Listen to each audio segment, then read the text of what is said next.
Bien, bonsoir à tous. Bon, c'est ma dernière conférence ici. Voilà, j'en ferai pas d'autres. Et puis je serai pas là les prochaines fois. Donc je vous dis au revoir par la même occasion. Voilà. Alors ce soir, on doit traiter de la guerre des classes. Alors pour commencer, je vais commencer par le spécialiste, par Karl Marx, qui écrit ceci. L'histoire de toute société jusqu'à nos jours n'a été que l'histoire de lutte de classe. Hommes libres et esclaves, patriciens et plébéiens, barons et serfs, maîtres de jurande et compagnons, en un mot, oppresseurs et opprimés.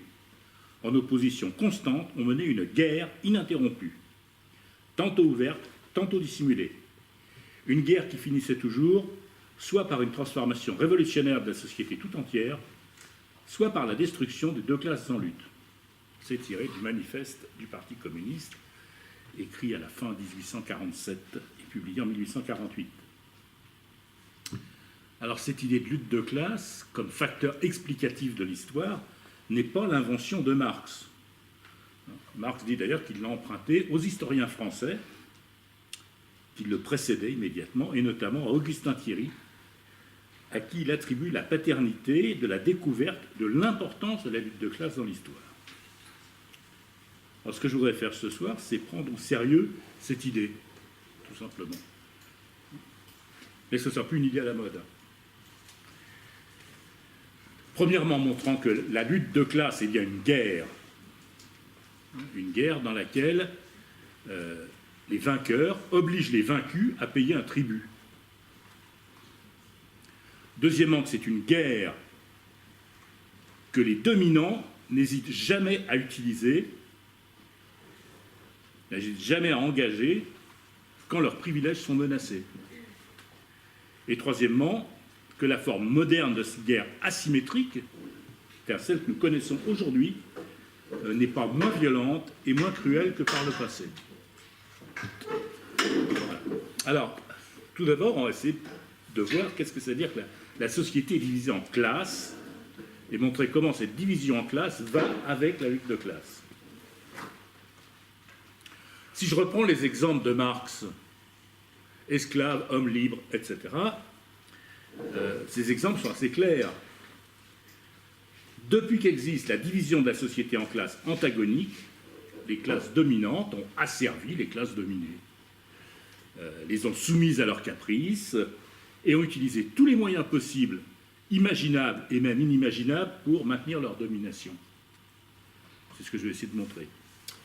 Alors, depuis quand existe cette division de la société en classes?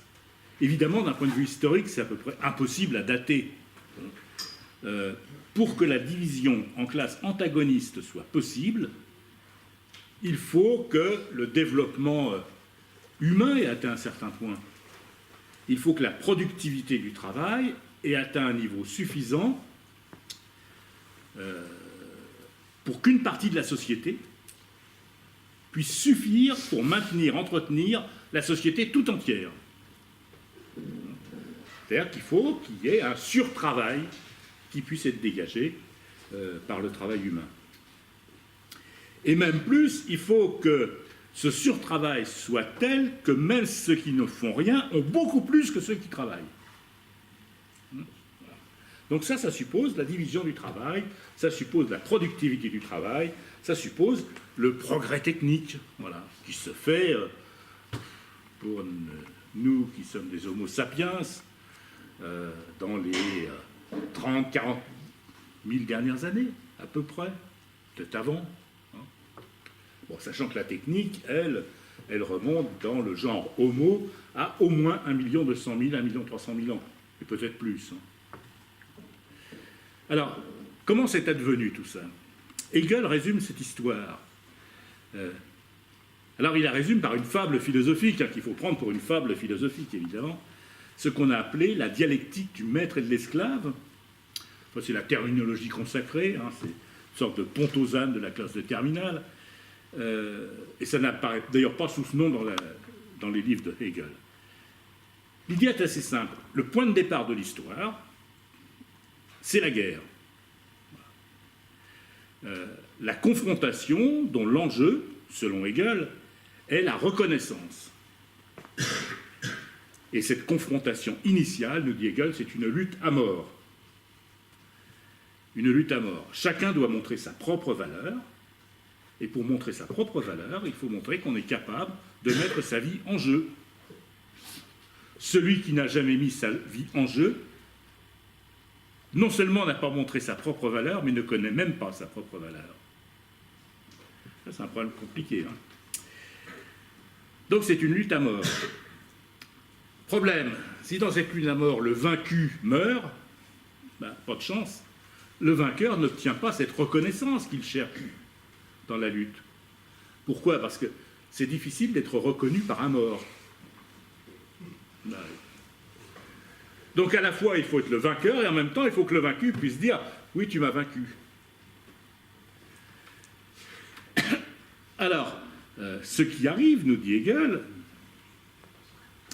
c'est que le vaincu peut préférer la vie, une vie de servitude, à la mort. Et il peut ainsi se soumettre au vainqueur. Et c'est ainsi que s'institue ce rapport entre maîtrise et servitude, c'est le nom exact que prend cette affaire-là chez Hegel, ce rapport entre maîtrise et servitude, dont Hegel va montrer que c'est un rapport foncièrement instable et qu'en réalité, celui qui a vaincu n'est pas forcément celui qui vaincra en dernier recours, parce que ce qui va s'instituer, c'est une domination dans laquelle le maître vit selon son caprice, mais est incapable d'être réellement libre. Bon, je ne vais pas faire ici ce développement de Hegel, qui est très intéressant, mais il faut prendre ça comme une fable philosophique qui, au fond, correspond à notre histoire. C'est ça qui est intéressant. C'est que l'histoire humaine, elle s'est vraisemblablement passée comme ça. Voilà. En tous les cas, nous avons de bonnes raisons de penser que les choses se sont passées un peu comme ça. Les groupes humains, pour autant que nous ayons des témoignages archéologiques, mais maintenant on a des témoignages qui remontent loin, les groupes humains s'affrontent violemment. La vie du bon sauvage, ce n'est pas une vie pacifique, c'est une vie de guerre. Alors pas forcément de guerre entre les individus d'un même groupe, mais de guerre entre les groupes. Et d'ailleurs, tous les témoignages que nous avons de populations qui sont restées à un état d'avancement extrêmement limité nous racontent la même chose. Hein. Voilà, nous commençons par la guerre. Les guerres préhistoriques, nous avons maintenant des témoignages archéologiques parce qu'on est capable de reconstituer des villages, dès qu'on a des villages un peu en matière solide, en pierre par exemple, c'est-à-dire il y a 15, 20 000 ans et même un peu plus, on a des témoignages, on a des ossements, on a des gens dont on voit comment ils sont morts aussi. Hein, un crâne de quelqu'un qui a eu le crâne fendu par un coup de massue, ça ne ressemble pas à un crâne de gars qui est mort dans son lit. Donc on a des témoignages assez précis, et ces guerres préhistoriques, de la vie de tous les paléontologues d'aujourd'hui, étaient particulièrement meurtrières. On estime par exemple que beaucoup de ces guerres tuaient entre 40 et 50% d'une population. Voilà. Reprenez ce ratio et appliquez-le aux guerres modernes. Vous verrez que les guerres modernes sont nettement plus pacifiques. La dernière grande, elle a fait quoi? Un petit 50 millions de morts sur humanité à 1,5 milliard. C'est pas 50%, ça, on en est très loin. Bon, voilà. Donc c'était des guerres extrêmement meurtrières. Pourquoi? Parce qu'on ne fait pas de prisonniers. Voilà pourquoi elles sont meurtrières. Et pourquoi on ne fait pas de prisonniers? Parce que vous faites des prisonniers, ça fera une bouche de plus à nourrir. Et tant que vous n'avez pas les moyens que ce prisonnier travaille pour vous, parce que la productivité du travail est trop faible, il a tout juste de quoi se nourrir lui, là vous n'avez aucun intérêt à garder le prisonnier. Vous le tuez. Tout à fait logique. Alors on fait des prisonniers dans certains cas, quand il s'agit de remplacer des morceaux de la population. Vous avez eu 15 hommes de tués dans votre groupe, bah vous faites 15 prisonniers, vous dites maintenant tu fais partie de notre groupe. Ça se faisait beaucoup aussi pour le rapt des femmes et des enfants. Une société ne peut se reproduire si elle a des enfants, donc éventuellement, si on n'a pas des enfants, on va piquer ceux des autres. C'est des choses qui se faisaient assez couramment. Et là encore, les témoignages plus récents confirment ces hypothèses qui sont faites par les historiens de la préhistoire. Voilà. Le seul mot d'ordre, c'est « Vae victis », malheur aux vaincus. Alors, à partir d'un certain stade, à partir du moment où se sont stabilisés les établissements humains, à partir du moment où on peut commencer à produire réellement plus que ce qu'on a besoin immédiatement, au contraire, on va commencer à faire des prisonniers. Parce que quand le travail est assez productif, un prisonnier, ça peut faire un excellent esclave. Et là, non seulement il va se nourrir lui-même, il va vous nourrir, vous, qui l'avez fait prisonnier.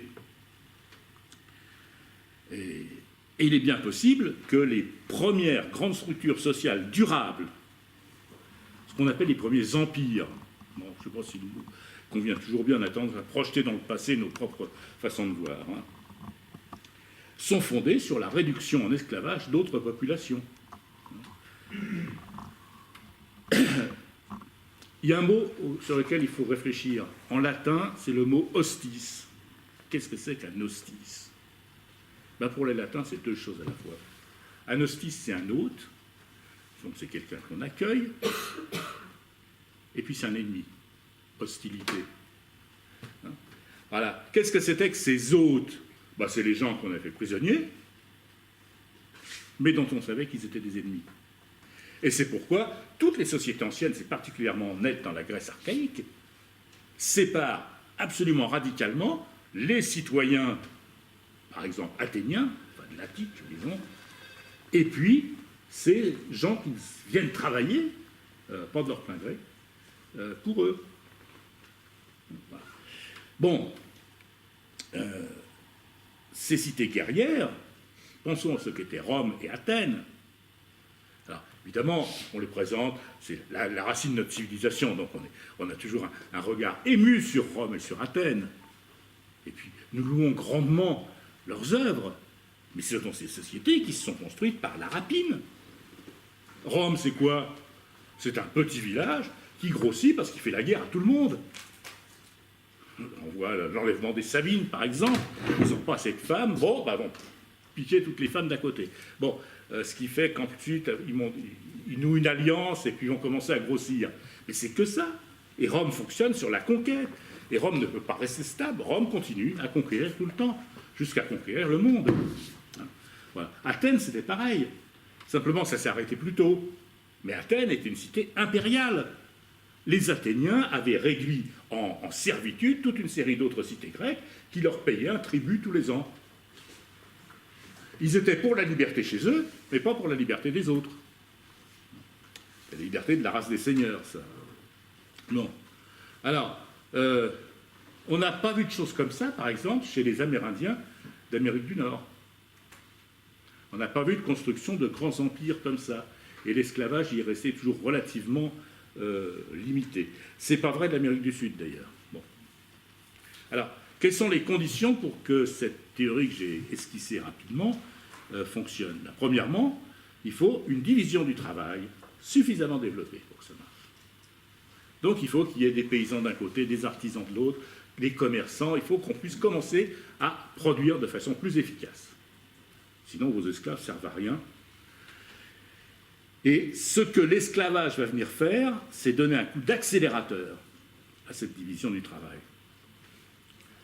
Et donc, l'esclavage, ce n'est pas simplement des rapports maître-esclave, parce qu'il arrive aussi que ce sont les membres du même groupe, réduits à une condition misérable, qui deviennent les esclaves. Par exemple, à Athènes, avant les lois de Solon, les Athéniens pouvaient se vendre eux-mêmes comme esclaves pour payer leurs dettes. Et Solon abolit les dettes, et abolit l'esclavage pour dette. C'est une grande révolution, la révolution de Solon. Et c'est pour ça que c'est l'un des 7 sages de la Grèce antique, et peut-être l'inventeur de l'Athènes républicaine que nous connaissons. Et vous voyez, ce rapport d'esclavage est un rapport extrêmement puissant dans ces sociétés. Bon. Alors, je vais ajouter qu'il ne faut pas faire d'angélisme, donc je l'ai dit sur les sociétés primitives. Hein. Les sociétés primitives étaient des sociétés extrêmement violentes, qui ne réagissaient pas du tout avec nos critères moraux à nous. C'est Freud qui dit quelque part, il dit « Nous descendons de générations de meurtriers ». Nous descendons de générations de meurtriers. Alors, sans aucun doute, l'homme est un animal social, et Hobbes a tort de faire de l'état de nature la guerre de chacun contre chacun. Mais l'état de nature, c'est sûrement la guerre des tribus contre les tribus. Et c'est cette guerre qui semble bien la condition première de l'homme dans l'histoire humaine. Et c'est ce qui explique d'ailleurs que tous les mythes fondateurs, rapportent ce genre d'histoire. Caïn et Abel, qu'est-ce que vous croyez que c'est? Caïn et Abel, c'est ça. C'est cette lutte primaire de l'homme contre l'homme. Puis alors on trouve ça dans Mahabharata, etc., etc. Voilà. Et puis encore une fois, on a des témoignages qui prouvent que même des sociétés sans propriété privée, sans agriculture, sans exploitation, à vrai dire, connaissaient déjà des différences de statut social. Dans un petit livre intitulé « L'homme et l'inégalité, l'invention de la hiérarchie dans la préhistoire », qui a été publié aux éditions du CNRS, Brian Hayden donne une synthèse de la question de l'inégalité. Il s'appuie non pas sur des raisons théoriques, mais sur des documents archéologiques et ethnologiques. Et alors qu'on associait couramment, mais ça a été la thèse défendue par les marxistes, mais pas par eux, on associait couramment l'inégalité avec la sédentarisation et la révolution néolithique. Hayden, lui, montre qu'on peut remonter beaucoup plus loin. Je veux dire que c'est un statut bien plus originaire, peut-être. Beaucoup plus loin en arrière. Il montre l'existence d'une importante stratification perceptible dès le paléolithique moyen, c'est-à-dire 30 000 ans, chez des groupes de chasseurs-cueilleurs. Donc là, ce n'est pas le premier qui enclos un terrain et trouva des gens stupides pour le croire et le véritable inventeur de la société civile, comme dit Rousseau dans le discours sur l'inégalité. C'est bien avant qu'on ait inventé la société civile, pour tout dire. Alors on voit ça par les tombes, par exemple. On dit par exemple que ce qui fait l'humanité, c'est d'enterrer les morts. C'est vite dit. On enterre les morts puissants. Les autres, on n'a pas de traces. On voit des gens enterrés avec tous leurs objets, leurs bijoux, etc. Et puis les autres membres du groupe, où ils sont?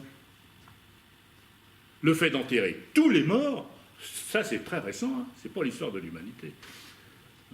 Partie aussi des préjugés sur l'histoire de l'humanité dont on doit essayer de se défaire aujourd'hui. Voilà. Donc, il dit, même dans des groupes très restreints, où le surplus alimentaire est très faible, mais où on peut se marquer par des bijoux, par exemple, par toutes sortes d'objets qu'on fabrique, eh bien, on voit apparaître une stratification sociale et on voit apparaître des chefs qui se distinguent du reste du groupe. Et par la même occasion, d'ailleurs, Hayden réfute les interprétations de l'origine de l'inégalité en termes de pression démographique. Il réfute également les interprétations fonctionnalistes. On pensait que l'inégalité était née parce qu'au fond, l'inégalité profite au groupe. Si le groupe est stratifié, en fait, il sera plus productif. Donc tout le monde va en bénéficier. Alors ça, c'est typiquement une projection sur l'Antiquité de l'idéologie bourgeoise moderne. Bon, c'est la théorie du ruissellement avant coup. Voilà, la richesse des chefs ruisselait sur le reste du groupe. Vous voyez, cette histoire du ruissellement, ça me l'air assez antique comme théorie. Bon, voilà. L'idée de Hayden, c'est qu'il faut partir d'une interprétation politique de l'origine de l'inégalité. Il dit certains individus auraient la capacité d'imposer politiquement, c'est-à-dire par la capacité de convaincre et de tromper, la politique c'est ça, convaincre et tromper, leur propre supériorité. Et ils imposent un système social que Hayden appelle transégalitaire, c'est-à-dire pas complètement inégalitaire, parce que les inégalités de fortune étaient absolument ridicules, mais c'était déjà plus l'égalité. Ces individus, Hayden les définit comme des triple A, vous savez, comme la notation des banques. Triple A, ils sont avides, agressifs et accumulateurs. Soit dit en passant, qu'est-ce que vise à former aujourd'hui notre système d'enseignement supérieur? Il vise à former des triple A. Mettez les pieds dans une école de commerce, vous verrez. Ce qu'on cherche à faire, c'est des triple A. Agressifs, avides, accumulateurs. Et c'est l'idéal social, d'ailleurs, qui est répandu partout. Triple A. Bon. Voilà. Alors, tant que le groupe est confiné dans des conditions de survie immédiate, sans aucun surplus, les AAA ne peuvent pas s'imposer durablement. Ils ne peuvent pas transformer leur domination temporaire en une domination de classe stable. Pourquoi? Parce que généralement, ça dure qu'un moment. Ceux qui sont morts enterrés avec le bijou sont peut-être pas morts de mort naturelle. On les enterre, puis on leur met leurs bijoux avec, pour pas qu'ils reviennent nous embêter. Et ça veut dire qu'on les a peut-être tués. Parce qu'il n'y a aucune raison d'admettre ça dans ce genre de société. Et donc, le pouvoir de nos grands chefs devait être extrêmement instable, extrêmement fragile. Bon.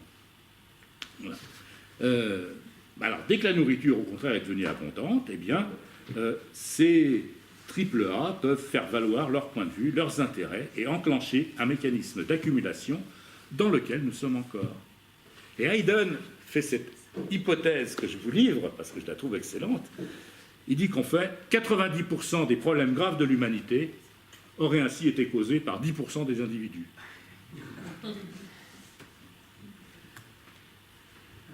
Alors, je ne sais pas si cette statistique est complètement juste, peut-être c'est 95% par 5%. Quoi qu'il en soit, il s'agit bien de l'instauration d'un rapport de domination qui va être au début de l'histoire humaine et qui s'accompagne de la violence physique, mais aussi de la violence dans un sens plus large, si on appelle violence tout ce qui contraint un individu à aller contre lui-même. Alors, de cette première société inégalitaire, va pouvoir se développer la guerre de conquête, qui va constituer des grands empires, et cette guerre de conquête, elle a une double fonction: s'assurer le contrôle des richesses des autres, leur faire payer le tribut. Athènes, c'était devenu des spécialistes de ça. C'est pour ça que quand les Romains sont rentrés à Athènes, il n'y a pas grand monde qui est venu les secourir. Et deuxièmement, donner une issue à la question sociale. Pour donner satisfaction à la plèbe, par exemple, à Rome, la plèbe qui se faisait valoir ses intérêts, eh bien, les classes dirigeantes romaines avaient trouvé un excellent truc, c'était de redistribuer les terres conquises. Donc on envoyait tous vos centurions qui avaient conquis un territoire, ils rentraient et puis ils disaient ben, « et ma part du gâteau ?» On disait ben, « voilà, je te donne un terrain là-bas, tu vas les coloniser. » Et cette idée-là va devenir une idée récurrente de tous les empires, et vous la retrouvez chez les auteurs très modernes. Quand on demande à John Locke, grand défenseur de la propriété privée, mais d'accord, tu as raison, tous les hommes ont le droit de vivre sur Terre, alors comment on fait si certains se sont appropriés toute la Terre? Les autres, comment ils vont faire pour vivre? Ben Locke, il dit c'est très simple, il faut aller ailleurs. Parce qu'ailleurs, c'est vide. Ailleurs, c'est l'Amérique. Et Hegel a la même idée. Hegel est confronté à ce problème parce que lui voit les choses beaucoup plus clairement que Locke.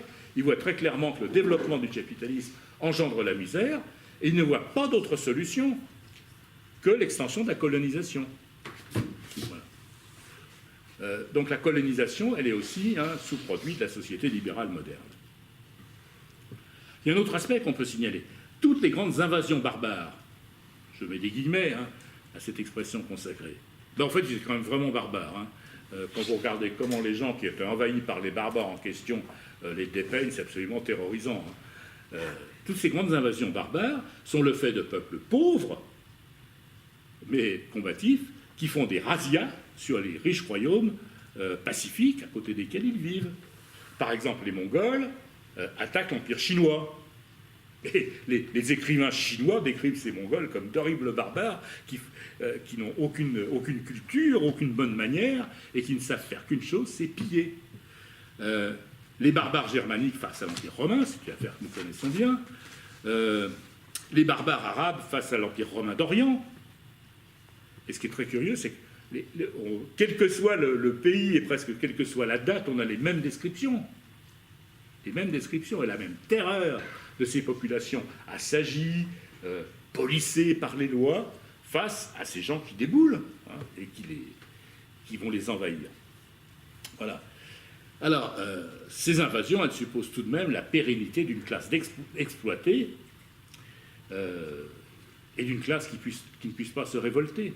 Et pourtant, cette classe va se révolter. Je vais tout simplement donner quelques listes des grandes révoltes d'esclaves. À Rome, 501, les esclaves occupent le Capitole. Bon, ils se sont vite mis au pas et ils sont crucifiés pour leur apprendre les bonnes manières. 139 à 132, première grande guerre servile de Sicile, sous la conduite d'un Syrien, c'est encore un esclave que les Romains étaient allés capturer, Énéus.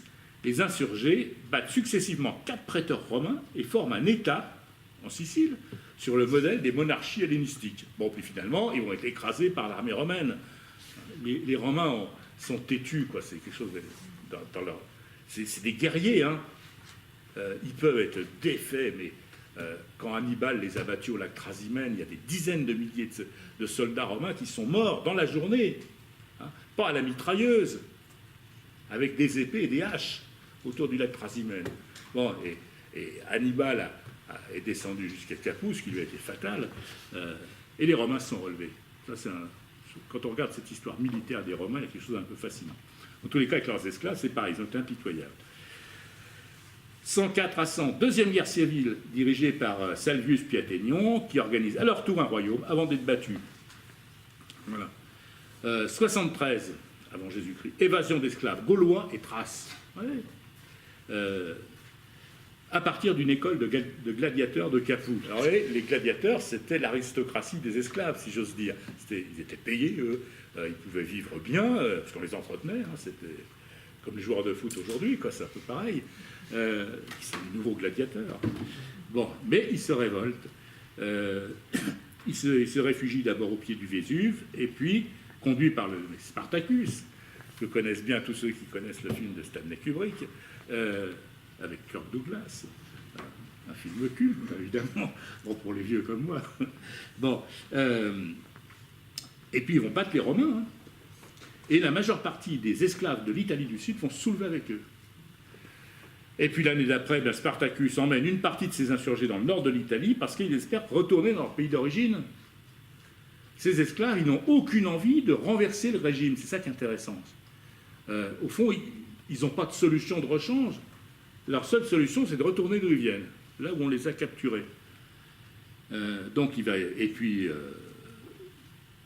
un autre esclave, Crixus, va rester dans le sud, et puis lui, il est battu par les Romains, et donc Spartacus essaie de le redescendre dans le sud. Ils essaient de passer en Sicile, et finalement, c'est Crassus qui les bloque, et l'armée des esclaves est définitivement battue en Lucanie par Crassus.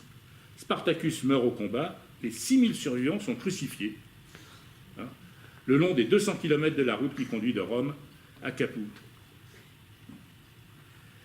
Et Pompée, qui arrive en Espagne, lui, défait les derniers contingents de fuyards et réclame sa part de la victoire, ce qui fait qu'en 70, Pompée et Crassus deviennent consuls tous les deux.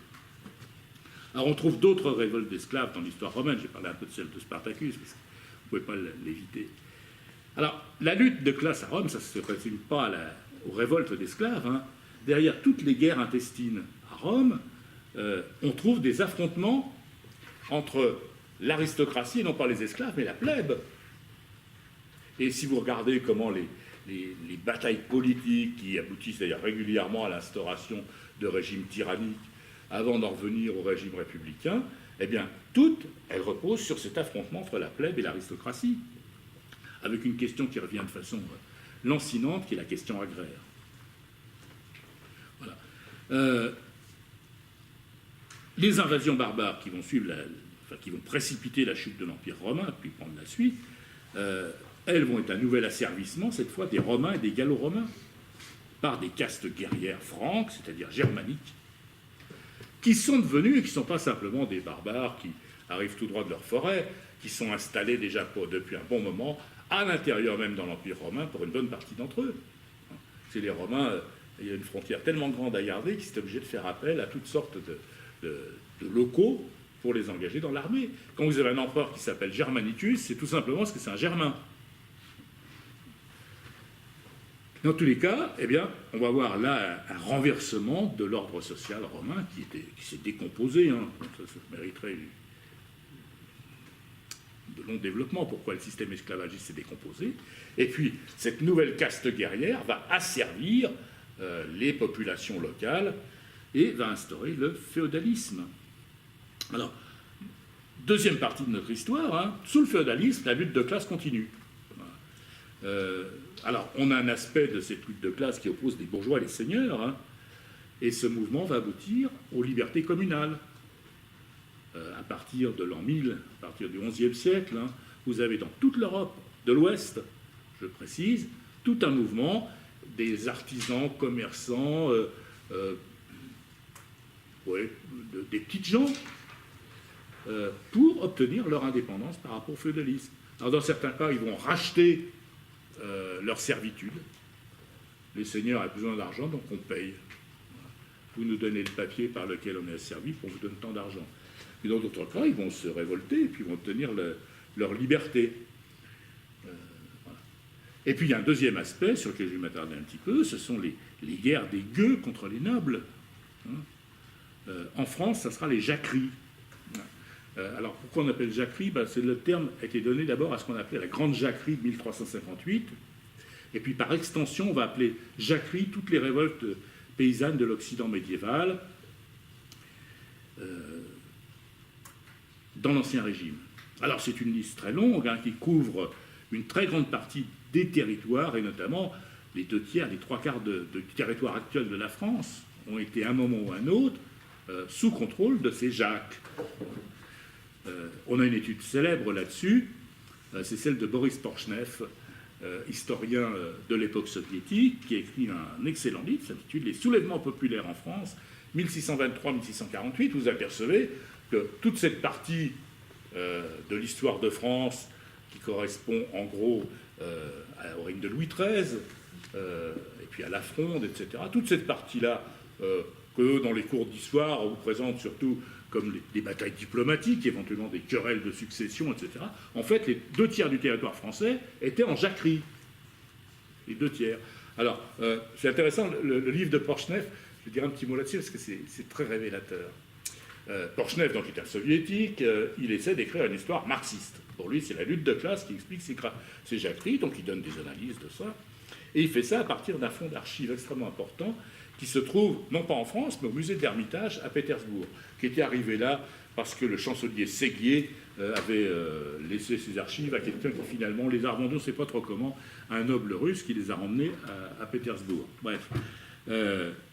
Donc il a des archives, hein, ce soviétique, et des choses sérieuses, quoi.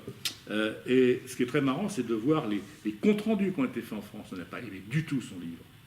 Un horrible marxiste qui explique ça par la lutte de classe. C'est pas bien du tout. Alors, vous avez les trucs mesquins habituels du monde universitaire. Comment il dit ça? Mais il n'a pas cité mon élève qui disait déjà ça.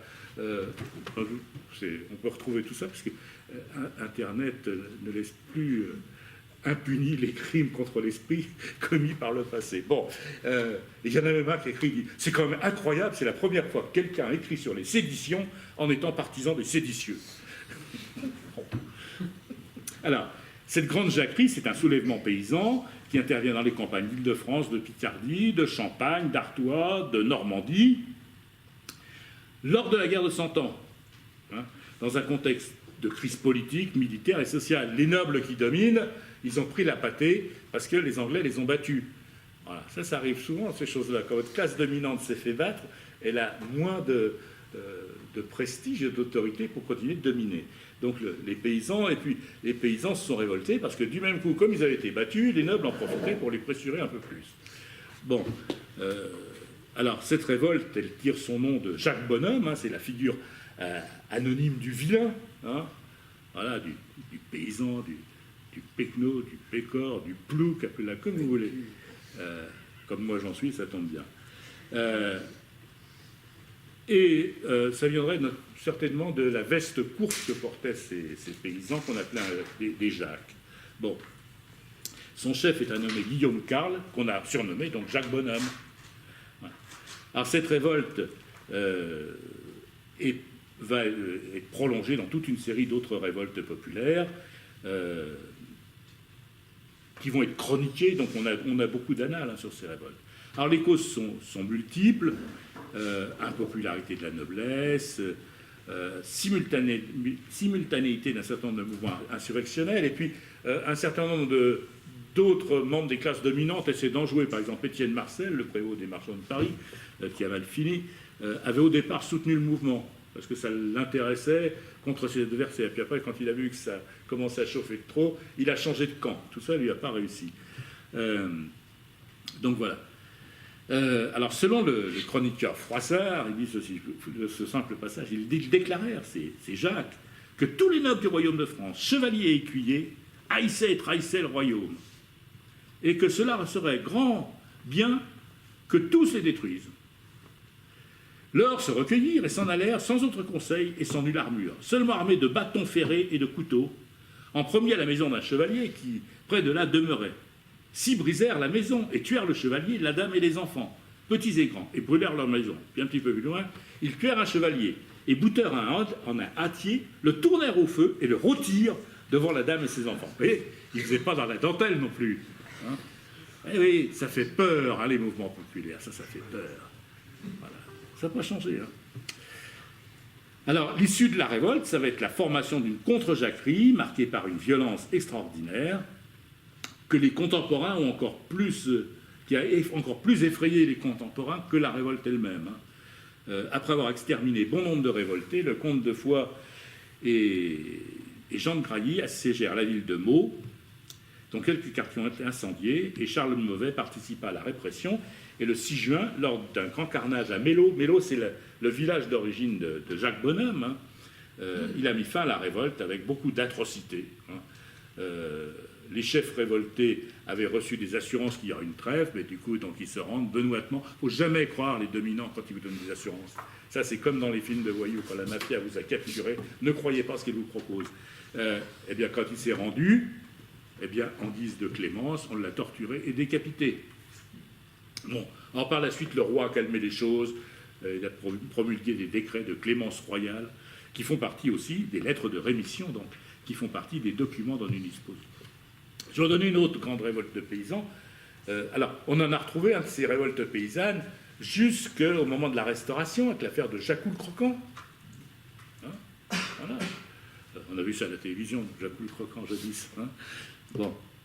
En Allemagne, on a eu, alors beaucoup là aussi de révoltes paysannes, il y en a une qui est restée fameuse, c'est la Grande Guerre des paysans du Pays de Bade, qui mêle des motifs de révolte contre les nobles à des motifs religieux. Ils ont un inspirateur, c'est Thomas Münzer, et sur ce sujet, on dispose de deux bons livres, à mon sens, hein, qui sont le travail de Engels sur la guerre des paysans en Allemagne, et le livre de Ernst Bloch, Thomas Münzer, théologien de la Révolution. Alors c'est un mouvement qui naît en 1524 dans le sud du Pays de Bade, lorsque les paysans se refusent à la corvée de ramassage des coquilles d'escargots. Ouais, ils jugent que c'est abusif, hein. Un peu raison quand même. Ils obtiennent le soutien donc du curé du coin, qui est converti à la Réforme, parce qu'on est dans le mouvement de la Réforme, donc ils vont devenir luthériens. Hein. Et ils signent entre eux un traité d'assistance mutuelle, et ils définissent des objectifs à la fois sociaux et religieux, et puis cette révolte se développe dans toute la Souabe, la Franconie, en Alsace, dans les Alpes autrichiennes, et puis les paysans prennent des châteaux et des villes. Ils s'emparent par exemple de Ulm, Erfurt, de Saverne en Alsace. Alors on a des revendications religieuses, par exemple ils demandent l'élection des prêtres par le peuple, la limitation du taux des dîmes, bah ouais. Et puis des revendications sociales comme la suppression du servage, la liberté de pêche et de chasse, l'augmentation de la surface des terres communales, la suppression de la peine de mort. Je vous demande de bien entendre ça, suppression de la peine de mort. Bon, alors ces revendications étaient exprimées dans un manifeste de 12 articles qui dénoncent toutes ces dîmes et puis le pouvoir des seigneurs. Bon, alors cette guerre a entraîné à peu près 300 000 paysans. 100 000 ont été tués. 100 000 ont été tués. Luther, Martin Luther, celui que Münzer surnommait la viande douillette de Wittenberg, dit ceci: tous ceux qu'ils peuvent doivent assommer, égorger, passer au fil de l'épée, secrètement ou en public, en sachant qu'il n'est rien de plus venimeux, de plus nuisible, de plus diabolique qu'un rebelle. Ici, c'est le temps du glaive et de la colère, et non le temps de la clémence. Aussi, l'autorité doit-elle foncer hardiment et frappant toute bonne conscience, frapper aussi longtemps que la révolte aura un souffle de vie. C'est pourquoi, chef seigneur, poignarder, pourfender, égorger, à qui mieux mieux. Martin Luther. Une religion de paix et de clémence. Bon, dans cette guerre de religion, d'ailleurs Münzer lui-même va jouer un certain rôle dans cette guerre des paysans. Alors il était prédicateur, hein, mais il défendait une théologie tout à fait nouvelle. Hein, il proposait en gros de se débarrasser de tout le falbala qui avait été mis par l'Église au-dessus du christianisme. Il veut revenir à une sorte de christianisme des origines, sans Église, sans groupe dirigeant. Et puis il a une vision de Dieu qui est presque panthéiste. Hein. C'est un penseur, hein, Münzer. C'est pas du tout simplement un illuminé qui a pris la tête d'une révolte. Donc, il va prendre la tête d'un groupe, il va finir par être chassé de l'endroit où il prêche, parce qu'on n'aime pas trop ses prêches, mais il va prendre la tête d'un groupe de révoltés, et il va arriver à Mühlhausen en Thuringe, et il va y instaurer une sorte de théocratie radicale et égalitaire, hein, et par là, il va participer à la guerre des paysans. Avec son armée, il va arriver le 15 mai 1525 aux portes de Frankenhausen, et donc ces paysans se mettent en ordre de bataille et ils se préparent au choc décisif. Et alors, Münzer sait bien qu'ils sont mal équipés, inexpérimentés, mais il croit voir dans l'arc-en-ciel un signe de la victoire qui va venir. Bon, la bataille tourne au massacre. Il y a deux armées princières qui s'attaquent à nos malheureux paysans.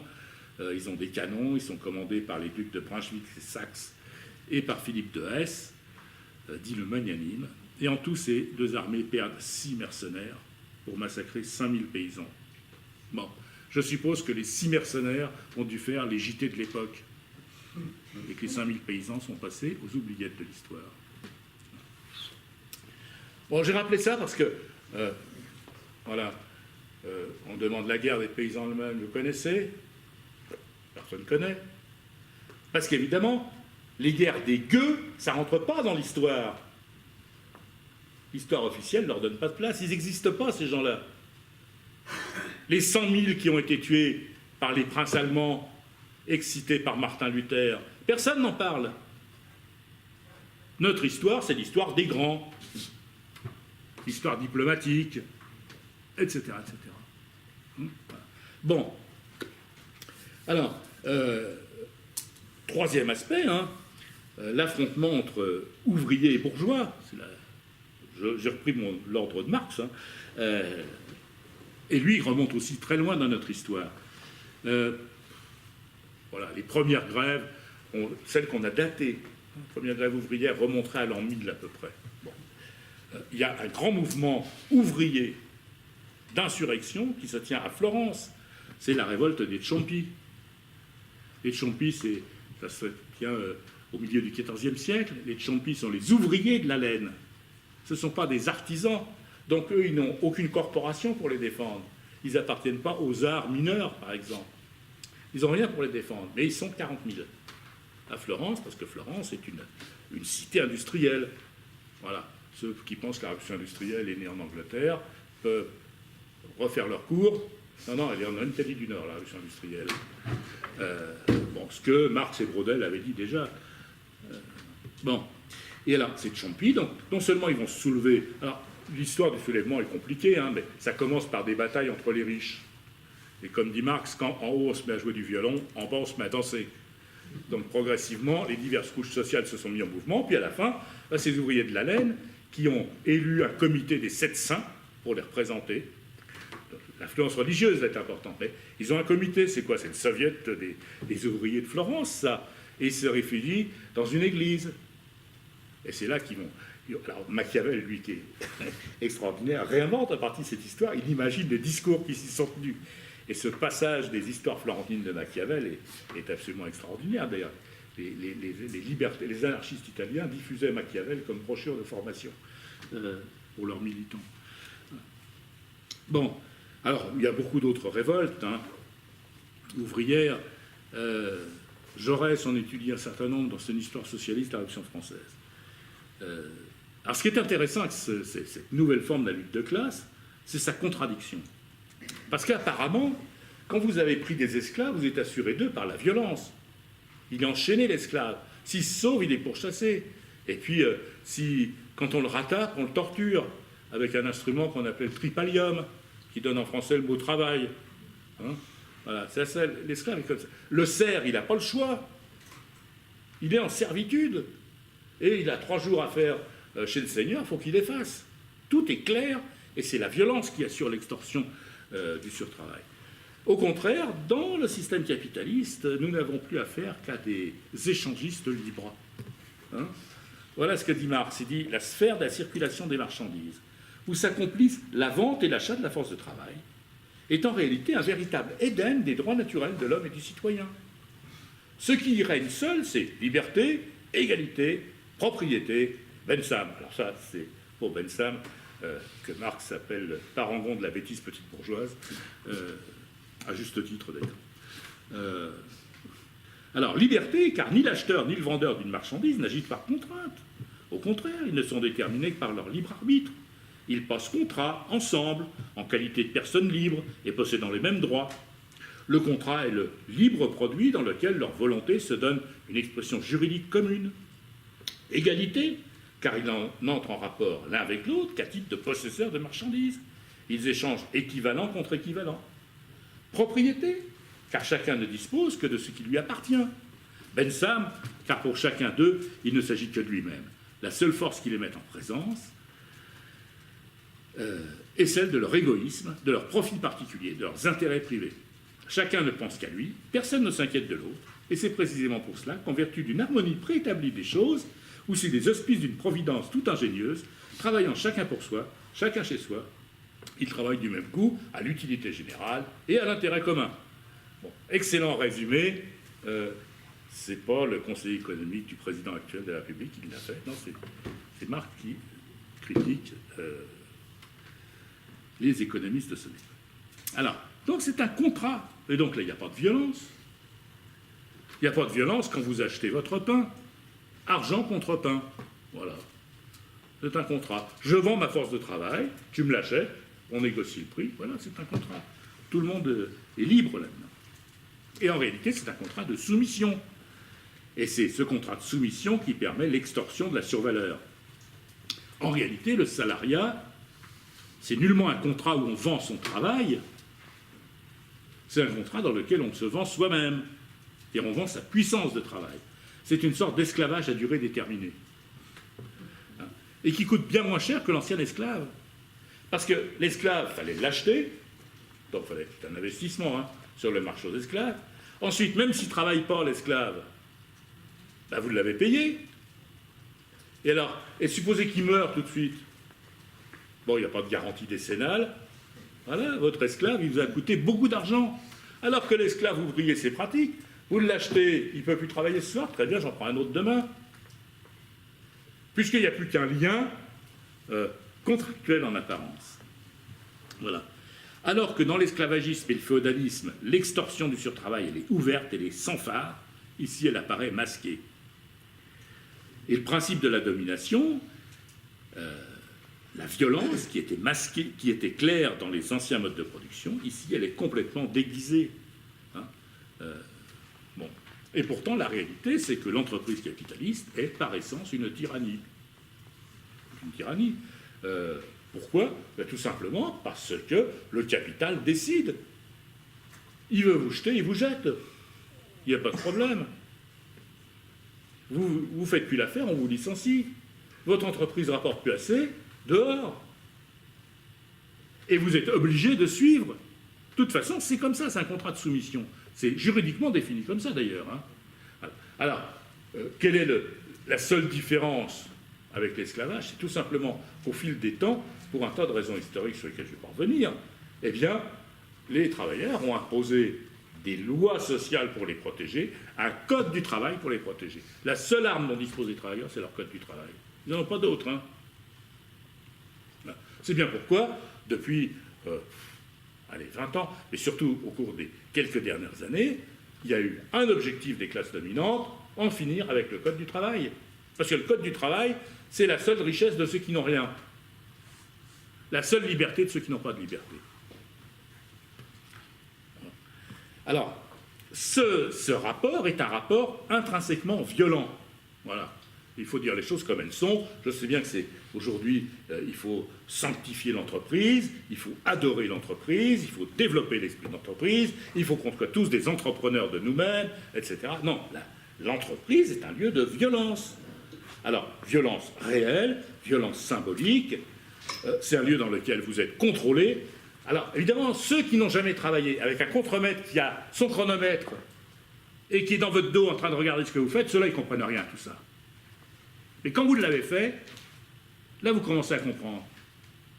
Quand vous sortez d'une journée de travail où vous êtes rincé parce que vous avez fait les mêmes gestes pendant 8 heures ou 10 heures d'affilée, avec des gens qui contrôlent ce que vous avez fait, et que vous savez que si par hasard vous n'avez pas été assez vite, tout ça va vous retomber sur le coin du dos un de ces 4 matins, là vous comprenez ce que ça veut dire. Alors évidemment, les gens qui font partie de cette nouvelle classe éduquée, qui ignorent la réalité du travail, peuvent dire autre chose, peuvent dire tout ça c'est des vieilleries, ça n'existe plus. Mais c'est pas vrai, c'est toujours ça la réalité. Et alors, si elle est moins prégnante chez nous, c'est tout simplement parce qu'on l'a supprimée chez nous pour aller faire travailler les autres. Hein? Regardez comment ça se passe dans les usines. Alors, par exemple, les vêtements fabriqués pour une maison qui vend à côté de la place de l'ancienne chambre du commerce, là, hein, ils sont fabriqués où? Ils sont fabriqués au Bangladesh. Et au Bangladesh, la dernière fois qu'il y a eu un incendie dans une grande usine, on avait fermé toutes les portes pour que ces salopards d'ouvrières aillent en profiter pour ne plus travailler. Donc elles ont brûlé sur pied. Vous ne trouvez pas que c'est de la violence, ça? Ben, c'est ça, la violence du capital. Bon, voilà. Et puis, vous avez les sanctions, vous avez tous les mécanismes d'extorsion de la survaleur. Alors, avant, c'était l'horloge, maintenant, on a les ordinateurs pour nous contrôler. C'est encore plus vicieux, puis c'est bien plus puissant. Demandez aux gens qui travaillent dans les call centers, par exemple. Donc, voilà. Alors, ça, c'est la réalité quotidienne. Mais vous me direz, c'est pas la guerre, c'est la violence quotidienne. Bon. Mais en dernière analyse, le règne du capital, ben, comme tous les autres, ça passe par la guerre. Alors, d'abord, ça commence comme ça. Ça commence par l'expropriation des paysans indépendants pour en faire des prolétaires. C'est le grand mouvement des enclosures en Angleterre. La plupart du temps, donc, des petits producteurs, les paysans, les artisans, etc., ben, ils vont quitter la scène sociale, non pas de leur plein gré, mais manu militari. Les propriétaires fonciers qui disposent de privilèges royaux, les grandes compagnies qui opèrent dans le trafic au loin, qui trafiquent les matières précieuses autant que les esclaves, etc. C'est tout ça qui va chasser ces gens-là. Si on faisait le compte des massacres, des morts de famine, des déportations, des morts au travail, ou tout simplement des morts qui sont morts parce que leur tête ne revenait pas aux conquistadors qui passaient par là, on s'apercevrait que les massacres du XXe siècle, c'est rien à côté. Rien. Et c'est des massacres qui se sont faits avec des moyens techniques extrêmement limités. Hein, la mitrailleuse, il a fallu attendre la guerre de sécession pour qu'on l'invente. Bon. La chambre à gaz, c'est encore plus récent. Il n'y avait pas de train, pas de chimie moderne, et pas avec aussi peu de moyens, les conquistadors espagnols ont conduit à la mort des millions d'habitants d'Amérique du Nord en quelques décennies. Beaucoup plus près de nous, Hannah Arendt, dans son livre sur l'impérialisme, qui est le premier des 3 volets qu'elle consacre au système totalitaire, aux origines du totalitarisme, rapporte ce qu'a été la colonisation du Congo, qui était non pas une colonie belge, mais la propriété privée du roi des Belges. Donc aucune loi n'y régnait. On estime en 30-40 ans à 9 millions de morts. Vous pouvez trouver encore, parce que c'est pas si vieux que ça, des photos des châtiments infligés à ceux qui refusaient de travailler, à ceux qui tentaient de s'échapper, etc., par les agents du roi des Belges. Voilà. Bon. Ajoutons que pour ce qui concerne cette région-là, ça n'a pas beaucoup changé. Les acteurs ont été un peu modifiés, mais les problèmes sont les mêmes. Alors si on ajoute à ça les millions de paysans morts de famine en Europe, par exemple, on aura un tableau un peu plus réaliste des bienfaits du libéralisme capitaliste. Après avoir rappelé cette réalité de l'accumulation primitive, après avoir dans le détail montré comment on a chassé les paysans irlandais, écossais et anglais de leurs terres pour y mettre des moutons, hein, il y a des propriétés communes, c'est malheureux. Quelle idée. C'est à tout le monde, donc c'est à personne. Si c'est à personne, c'est à moi, leur disait le landlord du coin. Donc j'y mets des moutons, donc vous partez. Ceux qui ne voulaient pas partir, on mettait le feu à leur maison. S'ils continuaient à vouloir rester, ben on leur envoyait la troupe. Alors après, comme ils n'avaient aucune envie de devenir ouvriers, ce n'était pas une condition très, très attrayante quand même, hein. Donc ils devenaient mendiants. Ils faisaient des bandes qui faisaient un peu de pillage, tout ça. Donc on a toutes les lois sur les pauvres. Par exemple, si vous êtes pris à braconner, vous avez capturé un lapin, condamnation à mort. Dans la très démocratique Angleterre, qui a inventé le droit, ouais, condamné à mort pour avoir braconné un lapin. Voilà. Et puis, ceux qui ne se résignaient pas, on les enfermait où? Dans des workhouses, maisons de travail. Une sorte de camp de concentration, camp de travail avant l'heure. C'est comme ça qu'est arrivé au monde le capitalisme anglais. Voilà. Et donc, après avoir évoqué cette première accumulation du capital, Marx conclut, dit, voilà quel prix nous avons payé nos conquêtes. Voilà ce qu'il en a coûté pour dégager les lois éternelles et naturelles de la production capitaliste, pour consommer le divorce du travailleur avec les conditions du travail, pour transformer celle-ci en capital et la masse du peuple en salariés, en pauvres industrieux. Chef-d'œuvre de l'art, création sublime de l'histoire moderne. Si, d'après Augier, c'est avec les taches naturelles de sang sur ses faces que l'argent est venu au monde, le capital y arrive, suant le sang et la boue par tous les pores. Voilà. Alors, ce fonctionnement originel du capital va se retrouver dans toute la réalité de l'histoire. Là aussi, je vais donner quelques... Bon, je pense que vous connaissez peut-être le Germinal de Zola, qui raconte ce qu'étaient les conditions des premières grèves ouvrières. Hein. Je vais rappeler quelques épisodes. Commune de Paris, 18 mars, 25 mai 1871. Ça se termine par la semaine sanglante. Entre 20 000 et 30 000 morts. Semaine sanglante. Bon, Fourmi, 1er mai 1891. Manifestation pacifique pour la journée de 8 heures. Le gouvernement, la Troisième République, envoie la troupe. 10 morts, 35 blessés. 1906, c'est la catastrophe de Courrières, qui fait 1099 morts officiellement recensés. Quand on lit les récits, on voit comment tout ça s'est passé. C'est une catastrophe terrible, hein, autour du pays de Lens, et entre Lens et Courrières, ça se passe. C'est les galeries de mines qui s'effondrent à cause du grisou. Hein. Alors, qu'est-ce qui va se passer? D'abord, il y a une grande émotion, ça crée quand même un gros choc, hein, parce que c'est une catastrophe qui est presque... C'est la plus... Il y en a une seule qui était plus meurtrière dans les mines, c'est en Chine, dans les années 1940. Je rappelle, 1099 morts recensés. Et puis, qu'est-ce que voient les ouvriers? C'est que les patrons des mines s'occupent surtout de sauver les installations et se contrefichent d'aller voir s'il ne reste pas des survivants. Alors ça fait monter un peu la colère. Donc il y a des grèves, et puis il y a des incidents qui surviennent, et puis il y a aussi les vieux syndicats jaunes qui s'en mêlent et qui se heurtent aux jeunes syndicats affiliés à la CGT. Et puis, face aux mineurs, donc ils sont un peu en colère tout de même, le ministre de l'Intérieur de l'époque, un nommé Georges Clemenceau, mobilise 30 000 gendarmes et soldats.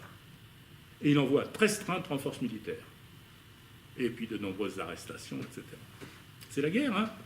Voilà. 1907, c'est les vignerons du Midi qui se révoltent. Là aussi, on leur envoie l'armée. Alors là, pas de chance. Comme la conscription faisait que l'armée la plus proche, c'était les enfants du pays, on leur demande d'aller tirer sur leurs parents. Donc, les soldats du 17e ont défilé crosse en l'air.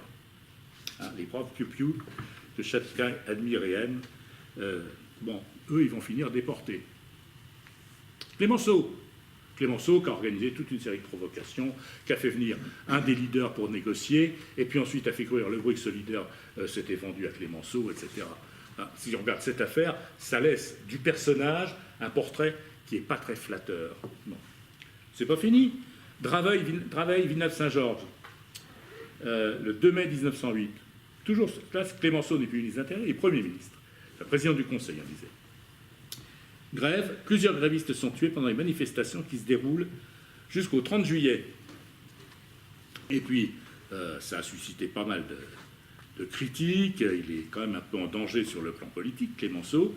Il fait arrêter 31 dirigeants de la CGT, dont notamment son secrétaire général, Victor Griffuels, rédacteur en chef et puis le rédacteur en chef de La Voix du Peuple, Émile Pouget, qui avait lancé le mouvement des bourses du travail, etc. etc. C'est-à-dire tout l'état-major de la CGT est mis en prison. Pierre Monat, qui est responsable d'imprimerie de la CGT, s'exile en Suisse. La CGT est décapitée. Hein. Et puis c'est comme ça que les réformistes vont prendre le dessus dans la CGT, qui était à l'époque plutôt anarcho-syndicaliste et plutôt révolutionnaire.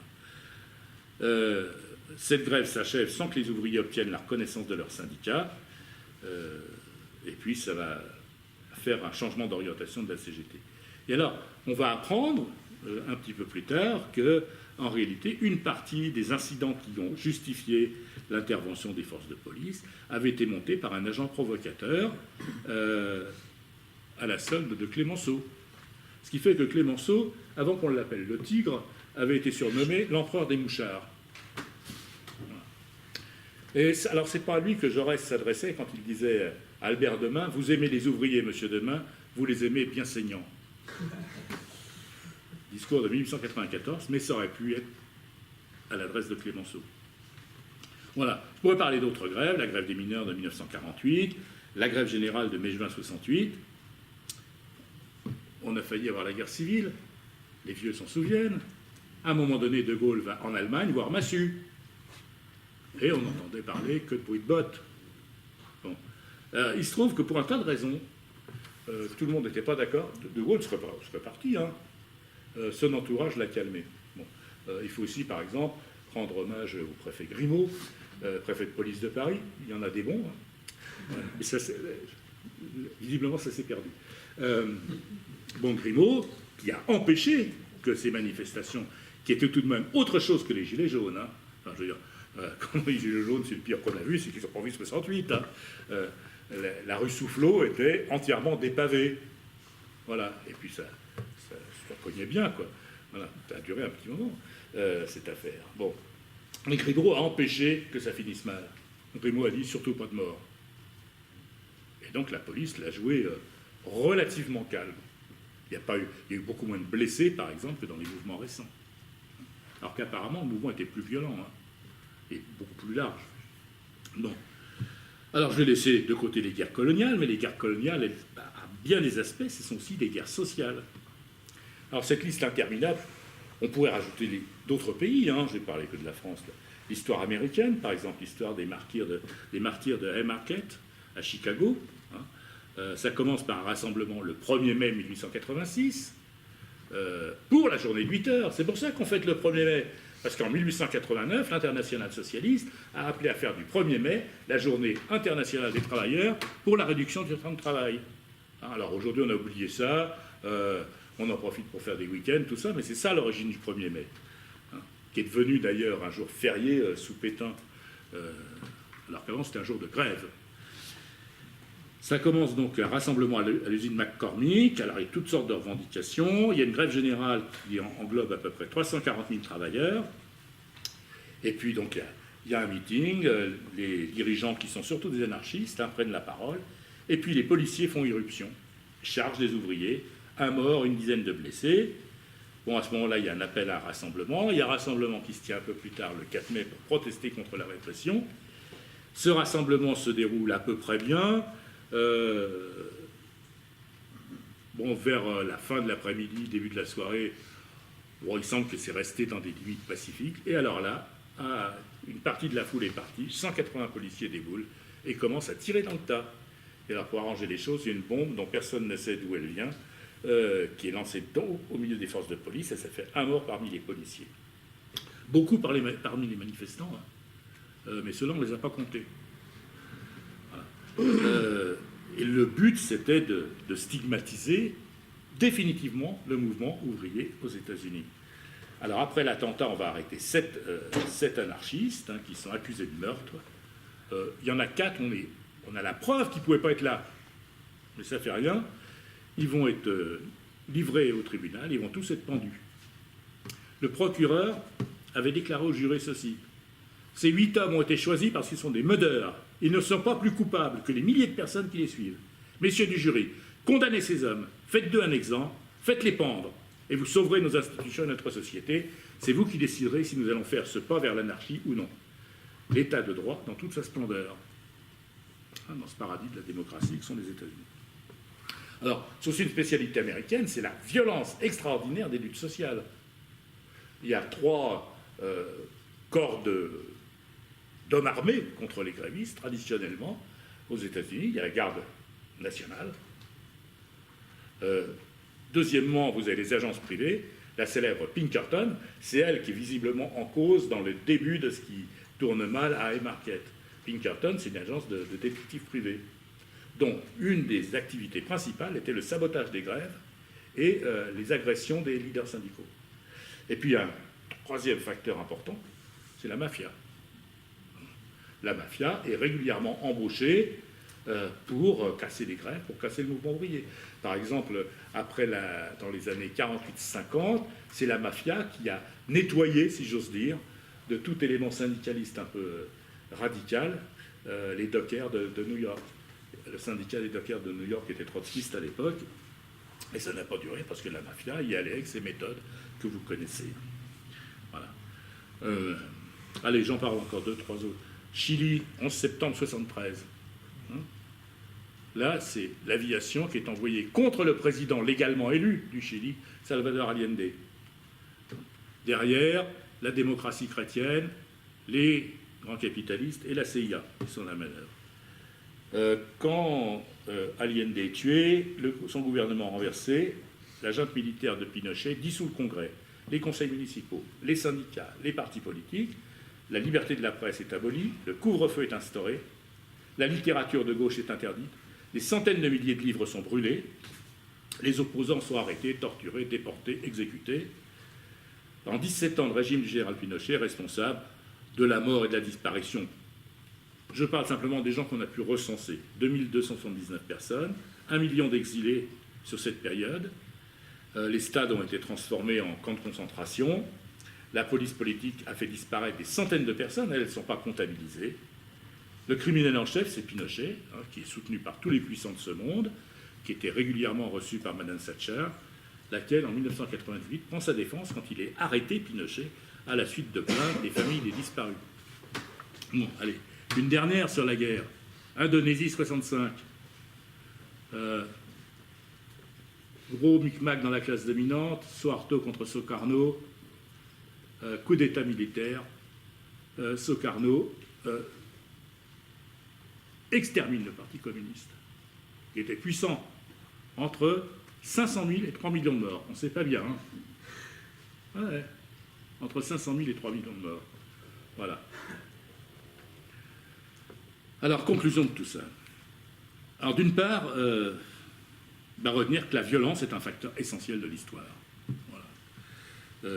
La violence des dominants pour conserver leur domination, et qui va jusqu'à la guerre, jusqu'aux méthodes de guerre. En changeant ce qui doit être changé, évidemment pas avec l'intensité qu'on a pu voir dans d'autres lieux comme l'Indonésie dont je viens de parler. On l'a vu récemment. Des centaines de blessés parmi le mouvement des Gilets jaunes. Et quand les chirurgiens opèrent ces gens-là, qui arrivent éborgnés ou avec une main en moins, que disent les chirurgiens? Ils disent blessure de guerre. Voilà, blessure de guerre. C'est la guerre. Deuxième caractéristique, comme toujours, la grande peur des possédants. Quand les dominés commencent à résister, les possédants prennent peur et ils trouvent généralement à leur secours toute une série d'intellectuels qui sont prêts à venir faire leur cours. Vous savez, ces intellectuels, on parle de Cyrano de Bergerac, qui ont la peau du ventre tellement usée à force de ramper. Alors, par exemple, la Commune de Paris. Les écrivains de l'époque s'emportent contre cette Commune de Paris. Anatole France, écrivain de gauche, s'il est possible. va dire que c'est le gouvernement du crime et de la démence. Je trouve qu'on aurait dû condamner aux galères toute la commune et forcer ces sanglants imbéciles à déblayer les ruines de Paris, la chaîne au cou en simple forçat. Mais cela aurait blessé l'humanité. On est tendre pour les chiens enragés et point pour ceux qu'ils ont mordus. C'est Gustave Flaubert, dans une lettre à George Sand. George Sand, socialisante. Bon, heureusement que Flaubert a resté quelques bons romans, parce qu'il aurait laissé que ça. Hein. Bon. L'ami de Flaubert, Maxime Ducamp. Les uns et les autres ont obéi aux impulsions de leur perversité, mais la question politique était le dernier de leurs soucis. Et Maxime Ducamp s'en prend tout particulièrement aux femmes. Elles se rebellent, c'est que l'orgie n'est pas loin, dit-il, et qu'elles sont possédées ou malades. Presque toutes les malheureuses qui combattirent pour la commune étaient ce que l'aliénisme appelle des malades. Voilà. Un autre écrivain dit « Toutes les bêtes furieuses ont leur tanière, tous les émeutiers ont leur barricade. » Et voilà, il y a un livre entier qui est sorti sur les écrivains contre la commune de Paris. Quelques exceptions, quand même, il faut signaler les gens. Alors, il y a une exception, c'est Victor Hugo. Victor Hugo n'est pas pour la commune de Paris, mais il condamne la répression.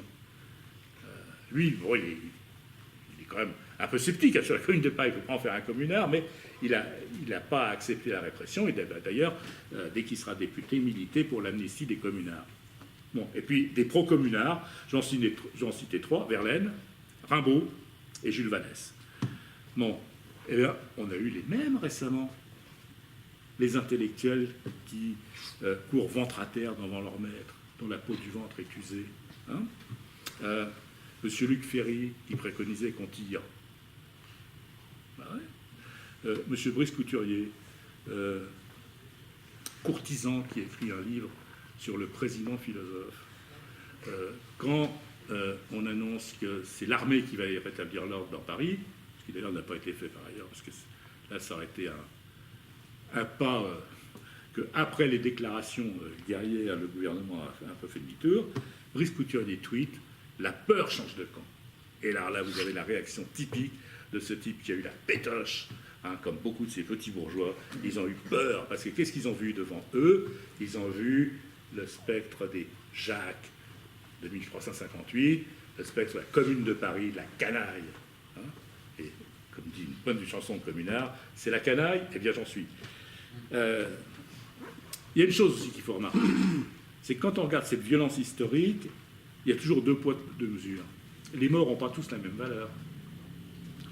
L'histoire officielle, l'histoire people, hein, fait pleurer les chaumières sur le sort des possédants, sur quelques familles de tyrans qui, c'est très malheureux pour eux, hein, qui ont laissé leur vie. Mais la vie d'une princesse, ça vaut 100 000 fois plus que la vie d'une petite fille du peuple. Celle-là, elle va mourir anonyme, tout le monde s'en fiche. Celles qui sont embrigadées dans les maisons de travail d'aujourd'hui, j'ai parlé du Bangladesh, mais on pourrait aussi parler des conditions de travail dans certaines usines en Chine, dans les usines de Foxconn, c'est ceux qui fabriquent tous les téléphones portables possibles et imaginables. Bon. Je pourrais parler aussi de ces petites filles qui sont enlevées, vendues, violées sur des marchés. Et à votre avis, qui les achète? Des riches clients. C'est comme ça que Daesh entretenait son matériel militaire et les Toyota flambant neufs dans lesquels il défilait. Mais il a fallu que quelqu'un paye. Qui achetait ces filles? Ces gamines? Tout le monde le sait. Hein, c'est les riches, les monarchies pétrolières, ceux avec qui nous entendons très bien. Voilà. Donc toujours deux poids, deux mesures, hein, selon que vous serez puissant ou misérable, comme disait déjà ce bon Jean de La Fontaine. Il y a aussi, je crois, une autre leçon, c'est que l'état de droit, c'est bien. C'est bien, oui, encore que l'état de droit, c'est un pléonasme suspect. Parce qu'il y a des États là où il y a du droit. Donc tous les États sont des États de droit. Donc c'est pas la peine de chanter l'état de droit. De quel droit? C'est là la question. C'est pas l'état de droit. Et l'état de droit que nous connaissons, il n'hésite jamais à employer tous les moyens de l'État contre la canaille. Moi, je préfère la définition de Max Weber qui dit que l'État a le monopole de la violence légitime. Alors, pourquoi la violence est légitime? Simplement parce que c'est l'État qui la détient. Point. Et il n'y a pas d'autre légitimité. C'est embêtant à cette définition de Weber. Bon, ça reprend à sa manière, et avec la prudence de ce bon bourgeois conformiste qu'était Weber, ce que disait Engels, l'État, bande de marmions au service du capital. Voilà. Et quand l'État vous éborgne avec son LBD, il n'est pas violent. Celui qui vous a tiré dessus, c'est simplement un gars qui fait bien son boulot. Éthique du travail bien fait. Et il n'est aucun État démocratique qui ait hésité devant des lois d'exception, quand il s'agissait non pas de se défendre contre les ennemis extérieurs, parce que ça, après tout, c'est normal qu'on se défende contre les ennemis extérieurs. L'État, il est là pour ça, pour nous défendre, nous protéger. Mais quand il s'agissait de s'opposer à la masse du peuple, à ceux qu'on va baptiser les ennemis de l'intérieur. Par exemple, tous les États démocratiques n'hésitent pas à proclamer l'état d'urgence, qui permet de suspendre des libertés démocratiques. On l'a vu il n'y a pas longtemps. Tribunaux d'exception. Jusqu'en 1980, fort heureusement abolis par François Mitterrand, depuis la guerre d'Algérie, toute une série de délits présumés, et notamment politiques, étaient jugés, non pas par les tribunaux ordinaires, mais par la Cour de sûreté de l'État. Tribunal extraordinaire dont les juges étaient désignés par le président de la République. Espionnage dans les organisations d'opposants, des syndicats, etc. Ça, c'est la vie courante. Les espions, ça ne sert pas seulement à connaître les ennemis, ça sert à savoir ce que font les syndicats, les partis d'opposition, etc., etc. Utilisation de la provocation policière. Alors, je sais bien, il ne faut pas être complotiste. Alors, je ne suis pas complotiste, parce que c'est pas bien, donc je ne vais pas faire des complots. Mais les complots policiers, ça existe tout de même. Quand on a ouvert les archives de l'Okhrana, la police politique du tsar, ce que la Révolution russe a fait, cet Okhrana qui était le prototype de la police politique moderne, selon Victor Serge, eh bien on s'est aperçu que l'Okhrana avait à peu près entre 35 000 et 40 000 agents infiltrés au parti bolchevique, à la direction du parti bolchevique et dans tous les partis d'opposition, clandestins. Ils savaient tout ce qui se passait. Ils ont même laissé faire Lénine pendant un temps parce qu'ils pensaient que Lénine avait fiché le bazar au sein de la social-démocratie, ce qui n'était pas faux, et donc que ça les arrangerait. Bon, le calcul à long terme n'était pas très malin. Et par exemple, au sein du Parti socialiste révolutionnaire, les amis du peuple, les narodniki, qui étaient des populistes, eux, les vrais de vrais, c'est eux, les populistes, les narodniki. Eh bien, le chef de l'organisation de combat des narodniki, un nommé Evno Azef, il travaillait pour la police. Voilà, tout simplement. Et la police, pour ne pas griller son agent, a laissé faire délibérément plusieurs assassinats, dont celui d'un ministre et celui du grand-duc Serge. Voilà, donc la police politique du tsar a fait assassiner un membre de la famille du tsar pour avoir un moyen, un prétexte pour engager la répression. Bon, alors là c'était en gros, puis vous me direz c'est l'Okhrana, c'était le tsarisme, tout ça. Bon, Marcellin a fait la même chose. Alors Marcellin, évidemment, il y a que les vieux qui se souviennent de qui était Marcellin. Marcellin était le ministre intérieur de Pompidou, après mai 68. Et Marcellin avait décidé d'exterminer les groupes gauchistes. Donc qu'est-ce qu'a fait Marcellin? Il avait placé, enfin il ne l'a pas placé, il a recruté un jeune ouvrier de Peugeot à Sochaux, qu'il tenait parce qu'il avait des choses à se reprocher sur le plan tout simplement de la justice ordinaire. Il est rentré à la gauche prolétarienne, le parti maoïste de l'époque, et son but, c'était d'inciter la gauche prolétarienne à se lancer dans une campagne d'attentat. C'est ce que voulait Marcellin. Bon, parce qu'ensuite, ça aurait donné prétexte, quelques bons attentats de la gauche prolétarienne, pour mettre tout ce qui se réclamait de l'extrême gauche en prison et en finir une bonne fois pour toutes. Bon, ça n'a pas bien marché, pour un tas de raisons aussi, mais vous voyez que l'opération, elle fait comme ça. Marcellin a monté des provocations policières. Tout simplement. Bon, alors, est-ce que ça continue, les Black Blocs, pourquoi ils circulent librement? C'est les seuls à circuler librement. Vous passez tranquillement avec votre voiture au péage de Buchelet, vous ne passez pas librement un samedi.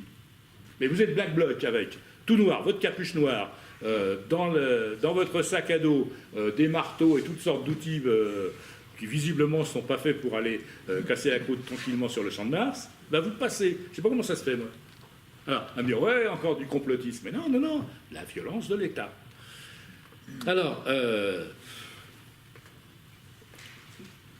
cette capacité des dirigeants, des dominants à mener la guerre, elle est inscrite même au cœur de l'État de droit.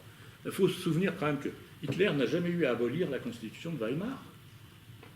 Jamais. Il a gouverné par l'état d'urgence. Tout simplement. Il suffit de prolonger l'état d'urgence. Exactement comme Jules César s'était fait nommer dictateur à vie. Même principe. Voilà. Bon.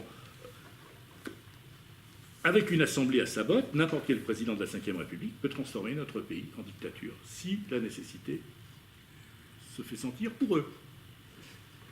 Tant qu'on peut éviter cette chose un peu coûteuse, on l'évite, mais sinon, on a les dispositions législatives qui le permettent. L'article 16 et tout ce qui va avec. Non. Hein, et ça vaut pas pour la France, parce qu'on a une horrible constitution, ça vaut aussi pour les États-Unis. On sait quand même un petit peu que la démocratie américaine n'est que la face un peu grimaçante de ce qu'aux États-Unis on appelle l'État profond, c'est-à-dire l'appareil de l'armée, l'appareil des services de renseignement et l'appareil de l'industrie militaire, qui avait été dénoncé par Eisenhower en 1959 ou 59, oui, si je me souviens bien. Je crois que le discours d'Eisenhower sur le danger que le complexe militaro-industriel fait peser sur les démocraties. C'est le président républicain des États-Unis qui l'avait dénoncé. Vous croyez que ça a changé? Pas du tout. Même dans les séries américaines, on voit ça. C'est l'état profond. Elle est assez amusant de voir comment des choses qui paraissaient comme des fictions, en fait, on sait aujourd'hui que c'est comme ça que ça se passait. Alors, si vous prenez une série comme Homeland, par exemple, vous avez une bonne description de l'état profond. Voilà. Alors, pour terminer, je crois que nous aimerions bien bannir la violence. Hein. Nous préférons, surtout quand on fait de la philosophie, on préfère le dialogue, l'argumentation, les méthodes de la conviction. Et évidemment, il ne s'agit pas de faire l'apologie de la violence, hein, ou de la lutte armée. Mais je crois qu'il faut être lucide. Et surtout ne pas se laisser embobiner par les discours hypocrites des dominants et de leurs séides et de leurs sicaires. Voilà. Bon, ben, j'ai fini. Je vous remercie.